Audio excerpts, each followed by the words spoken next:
এই ইয়াররিংটি তৈরি করার জন্য ফার্স্টে আমি একটি স্লিপ নট তৈরি করে নেব।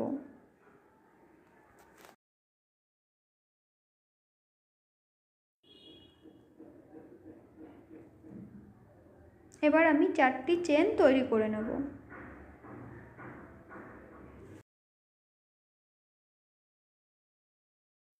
চারটি চেন কমপ্লিট। ফার্স্ট চেনে আমি স্লিপ টিস তৈরি করে নেব।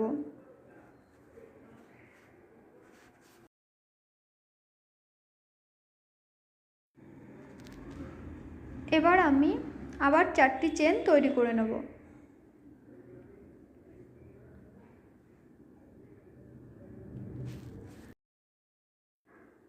এবার ডাবল কুশিয়া বুনে নেব, যে সার্কেলটি তৈরি হয়েছে ওই সার্কেলের মধ্যে। চেন সহ টোটাল ডাবল কুশিয়া হবে 12।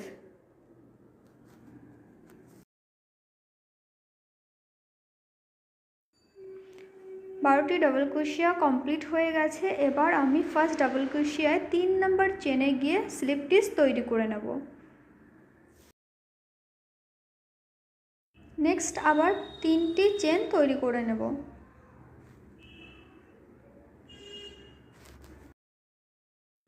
ফার্স্ট গ্যাপে ডাবল কুশিয়া বুনে নেব। ফার্স্ট গ্যাপে চেন সহ টোটাল ডাবল কুশিয়া হবে 4টি। তো 4টি ডাবল কুশিয়া তৈরি হয়ে গেছে। নেক্সট সেকেন্ড গ্যাপে আমি স্লিপ টিস তৈরি করে নেব।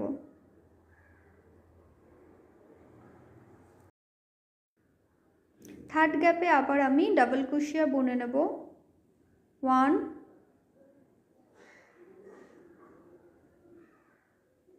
2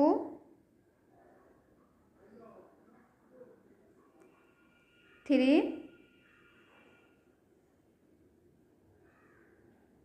4।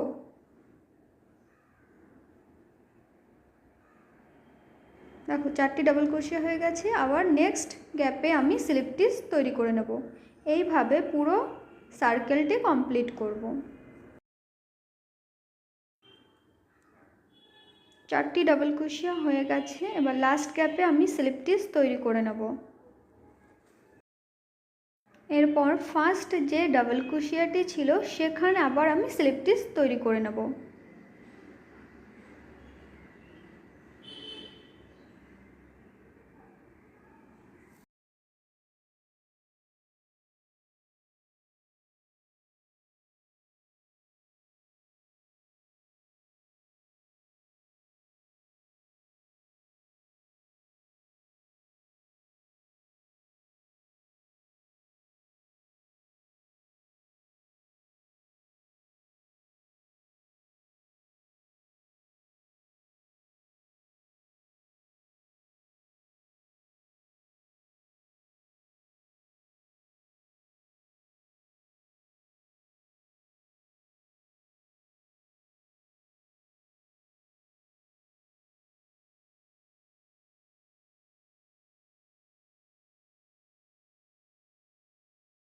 কমপ্লিট হয়ে গেছে। সেম আরেকটা আমি বানিয়ে নেব।